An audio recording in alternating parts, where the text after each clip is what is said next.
Retrouvez Businesswoman avec MAF Pro. L'assureur des artisans, commerçants et professions libérales, c'est MAF Pro et c'est pour vous les pros. C'est la MAF.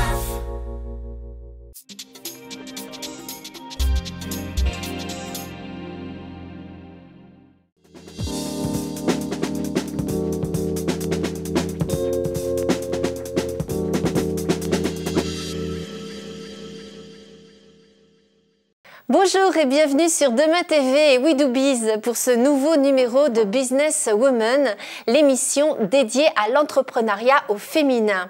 Et c'est de la franchise dont nous allons nous entretenir avec nos invités. La franchise, un moyen intéressant pour créer ou développer son activité. Pour tout savoir de la franchise, nous recevons sur notre plateau Corinne Jiquel, fondatrice de reconversionenfranchise.com, Laurence Potier-Caudron, qui elle est franchiseur Temporis. Et nous avons également sur notre plateau Linda Alaou, qui elle est franchisée pour la marque Babychou. Bonjour mesdames. Bonjour. Voilà, tous en cœur, donc c'est bien. On commence bien cette émission. Donc on va bien sûr, comme on l'a dit, parler de la franchise et des femmes. Et on va commencer avec vous, Corinne. Alors vous êtes la fondatrice et vous avez créé reconversionenfranchise.com. Alors pourquoi avoir créé ce site ? Alors ce site, c'est toute une plateforme cross-canal dédiée aux femmes en reconversion qui envisagent d'entreprendre et qui ne pensent pas obligatoirement à la franchise comme une solution pour créer leur activité. C'est né tout simplement parce que je me suis aperçue en travaillant dans une agence de communication et après plusieurs années en marketing en événementiel qu'il existait très peu d'événements de proximité qui permettaient de s'informer sur la franchise, de rencontrer des franchiseurs sur des métiers spécifiques et de faciliter l'information et peut-être une reconversion. À côté de vous, alors il y a Linda qui elle est franchisée Babychou. Alors comment ça a démarré? Comment vous avez eu envie de devenir franchisée? Alors j'ai déjà eu envie d'être entrepreneur, de créer mon entreprise. J'étais très bien dans mon travail anciennement. J'ai suivi un bilan de compétences parce qu'effectivement j'avais envie d'être sur le terrain, j'avais envie d'avoir différentes casquettes, notamment celle de commercial, d'avoir de l'autonomie. Et après mon bilan de compétences, j'ai été réconfortée dans mon choix. Je me suis orientée rapidement vers la franchise parce que j'aime les risques, mais des risques mesurés. Et effectivement, la franchise me permettait de me donner ce cadre, ce savoir-faire, jouir de la notoriété d'une marque sans pour autant devoir développer un certain nombre d'années sur sa zone de chalandise. Et derrière tout ça, aussi une assistance en cas de coup dur pour encore mieux développer son entreprise. Oui, c'est ça. Donc, vous n'avez pas choisi la création d'entreprise, mais plutôt la franchise, parce que justement, vous avez ce soutien derrière. Tout à fait. Ouais, c'est quelque chose qui a été important dans mon choix parce que je me suis dit que dans tous les cas, je serais épaulée. Alors justement, le rapport avec le franchiseur est important et nous avons la chance d'avoir un franchiseur sur notre plateau avec Laurence. Alors Laurence, vous êtes franchiseur Temporis. Tout à fait. Comment vous êtes-vous lancée dans le... Alors, après un parcours, je vais le faire assez court, grande distribution chez Danone et management sur Redoute Catalogue, je suis arrivée dans le réseau Adecco. Et en fait, après une expérience de reprise d'agence en difficulté et de belles réussites sur la petite ville de Brive-la-Gaillarde, j'ai été promue en direction régionale. Et en fait, je me suis dit à un moment donné, finalement, au moment où le métier a été taylorisé, c'est-à-dire qu'on s'est dit qu'avec les 35 heures, il fallait mettre des gens qui fassent d'un côté des saisies de bondeurs, de l'autre côté du recrutement et de l'autre côté du commercial, eh bien, je ne retrouvais pas, si vous voulez, les choses qui faisaient pour moi qu'une agence, en fait, était... comme une PME, en fait, les responsables d'agence se sentaient comme des chefs d'entreprise pratiquement, sauf que ce n'était pas leur entreprise, mais au fond, ils faisaient un petit peu la même chose que si ça avait été la leur. Et tout ça a volé en éclats avec la taylorisation des ressources humaines. Et je me suis dit que ça ne me correspondait pas et je crois que je suis quelqu'un qui sait bien vendre, sans quoi elle croit, mais pas du tout ce en quoi elle ne croit pas. Et donc, je me suis dit justement qu'en fait, on pouvait créer ce métier-là sous une autre forme. Et en fait, la franchise dans l'intérim et le recrutement, ça n'existait pas en France. Donc je me suis dit que j'ai eu cette idée sous la douche, depuis je ne prends plus de bain. Et en fait, je me suis dit, et pourquoi pas? Voilà, ça a été conçu dès le démarrage pour devenir un réseau, et je l'ai fait parce que ça n'existait pas. Peut-être que si ça existait, si ça existait, j'aurais peut-être été franchisée. Bon, en tout cas, on est ravis d'avoir un franchisé, un franchiseur et quelqu'un qui s'occupe justement d'aider les femmes à devenir des franchisés. Alors, le rapport entre le franchiseur et le franchisé, il y a quand même un jeu de séduction. Moi, je dirais parcours de connaissances réciproques. C'est-à-dire qu'en fait, l'idée, c'est quoi? C'est que la personne qui va arriver dans le réseau prenne sa décision en toute connaissance de cause. Allez voir le franchiseur, parce que des fois, vous avez beaucoup de services, mais en fait, au fond, ils sont externalisés. Donc, c'est bien de voir qui va être à mon service quand je vais être franchisée. Ben justement, vous Linda, c'est un peu comme ça aussi que ça s'est passé, parce que votre aventure Baby Chou, ça a été d'abord une rencontre avec le franchiseur. C'est cela. Lorsque je me suis orientée vers la franchise, j'ai été au salon de la franchise qui m'a beaucoup servi. Je m'étais orientée déjà vers le service à la personne et particulièrement la garde d'enfants parce que c'est un secteur qui me parle. Je suis maman de 2 enfants et je connais les problématiques auxquelles sont confrontés les parents. Donc je me suis orientée vers la garde d'enfants à domicile. Une fois arrivée sur le salon de la franchise, j'ai rencontré différentes enseignes. Et j'ai eu le coup de cœur pour Baby Chou parce que dans un premier temps, j'ai rencontré sur place le franchiseur. Et il faut sentir effectivement qu'on est comprise parce que, alors déjà, on crée son entreprise, c'est pas évident de faire le choix de se lancer en tant qu'entrepreneur. Et encore plus dans la franchise, parce que ça demande un investissement financier aussi important. On en parlera tout à l'heure. Oui. Voilà, donc se dire, bon allez, j'y vais, il faut être sûr de l'enseigne avec laquelle on souhaite se lancer. Il y avait d'autres franchisés avec lesquels j'ai pu échanger en toute transparence sur les difficultés qu'ils pouvaient rencontrer, sur aussi les avantages d'être entrepreneurs, franchisés, donc on a vraiment parlé de... Tout était transparent. La plupart des franchisés ou des candidats à la franchise choisissent une franchise pour sa notoriété, c'est 70%, mais il y a aussi, et j'en côtoie, de jeunes réseaux qui ont des véritables concepts, qui ont des vraies valeurs. Donc c'est important de rencontrer le franchiseur, de poser toutes les questions, de rencontrer la tête de réseau et de voir si on est en adéquation avec ces gens-là. Qu'est-ce qu'achète un franchisé au démarrage d'un réseau? Ça va être votre idée, votre métier et la confiance qu'il vous fait à développer votre réseau. Ce que vous allez donner comme pour l'accompagner, pour le développer, est-ce que ce franchiseur est capable, au fur et à mesure des années, de m'apporter quelque chose pour nourrir mon développement local? Et quel est son savoir-faire aussi et par quoi il se distingue de ses concurrents aussi? Justement, par rapport à ça, ce que doit absolument vérifier un candidat à la franchise, c'est la structure franchiseur, c'est-à-dire combien de personnes au service des franchisés.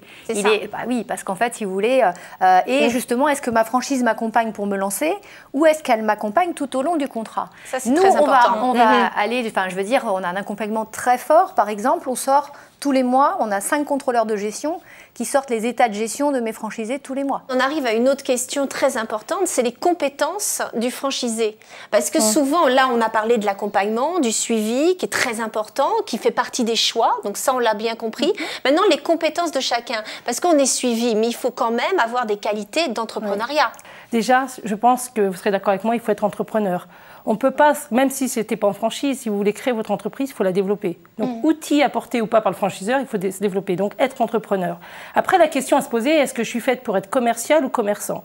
Si je suis faite pour être commercial, c'est-à-dire que je suis prête d'aller vers l'autre, apporter des conseils. Si je suis commercial, j'attends plutôt dans ma boutique. C'est des questions à se poser. Très important. Si je vais aller dans les services, donc moi, je suis spécialisée sur la franchise de service, on est plutôt... En tout cas, les femmes que j'ai au téléphone, elles cherchent à mettre en avant leur savoir-être, leur sens du relationnel, l'écoute et apporter des conseils. Donc il faut, et je pense que vous ne me direz pas le contraire, être en adéquation entre le métier et ses propres compétences. Au cours de mon bilan de compétences, on m'a demandé de questionner mon entourage, aussi bien professionnel que personnel, sur ce qu'on pense de moi, de ma personne, sur différentes questions.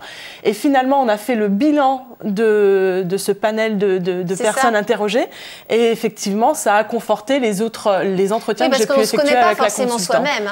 On pense des fois être capable, et puis on découvre des choses. Il y a des choses qui sont vraiment inconnues et on les découvre. Moi, j'étais responsable administratif et financier, donc jamais sur le terrain, pas commercial du tout, très peu de relationnel, plutôt devant mon ordinateur à sortir des chiffres, voilà, et pas du tout dans la communication. Et finalement, je découvre des choses chaque jour en me disant, ah ben oui, mais je suis capable de ça, mais ça me plaît, c'est incroyable. Alors oui, j'ai fait le bilan de compétences, mais qui m'a lancé, qui m'a poussé à devenir franchisée, mais je continue à en apprendre encore aujourd'hui. Et finalement, je pense qu'il faut se faire confiance. Je crois que c'est l'indicateur de la franchise qui a fait une étude. Il dit que 40% des franchisés, tous secteurs confondus, sont des femmes. Donc ça prouve que la franchise est quand même une solution. Beaucoup vont dans le service. Moi, j'ai fait une enquête là-dessus. Beaucoup vont dans le service. Et ce qu'elles recherchent, c'est surtout, on l'a dit tout à l'heure, c'est pouvoir se lancer. Beaucoup de femmes n'osent pas se lancer.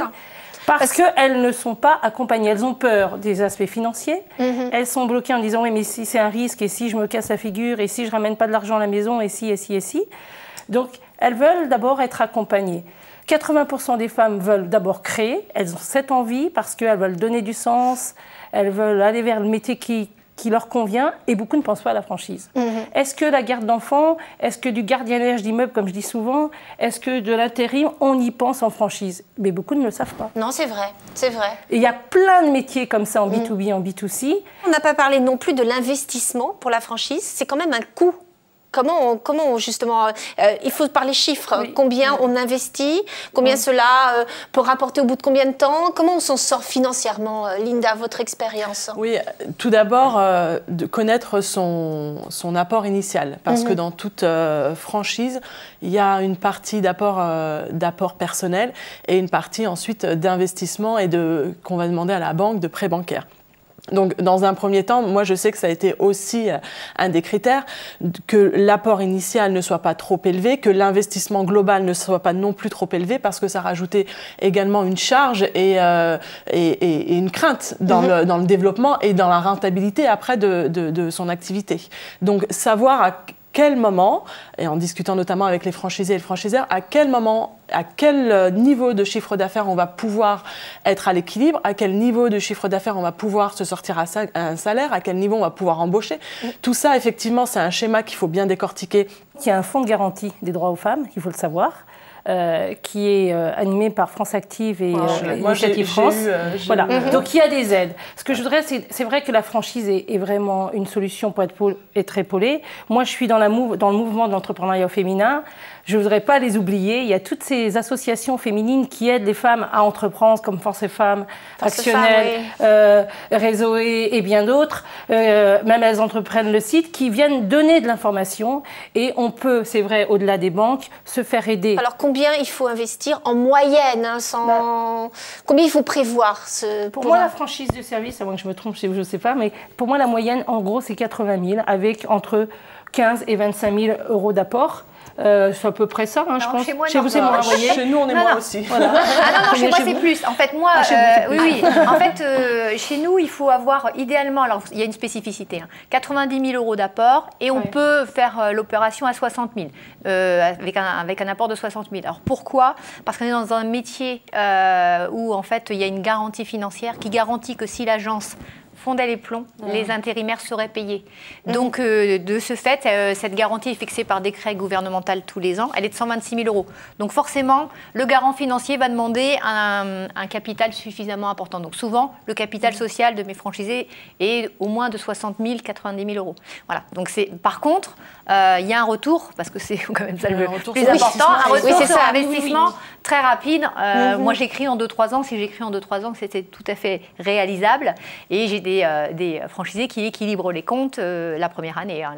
Dès la première année? Oui. Donc, en fait, du coup, c'est aussi pour ça qu'on n'a pas trop de problèmes de financement. À la fois, il faut qu'on mette un petit peu plus au départ, mais on n'a pas de problème de financement. Donc, mais la franchise de service, c'est quand même moins cher, parce que vous allez apprendre un nouveau métier, c'est du savoir-faire.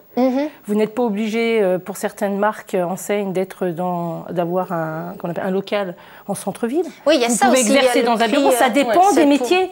Chaque franchiseur a sa politique, et vous n'êtes pas obligé d'avoir une boutique en centre-ville. C'est surtout ça, je vois, avoir un stock.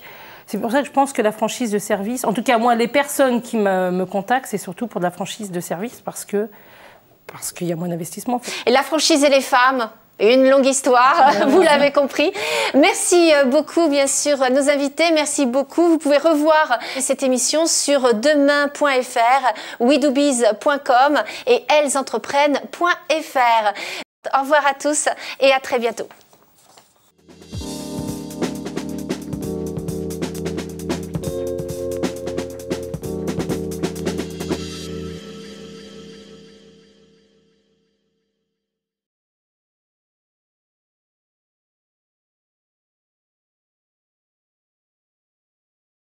Businesswoman vous a été présenté par MAFPRO. L'assureur des professionnels et de la santé collective, c'est MAFPRO et c'est pour vous les pros. C'est la MAF.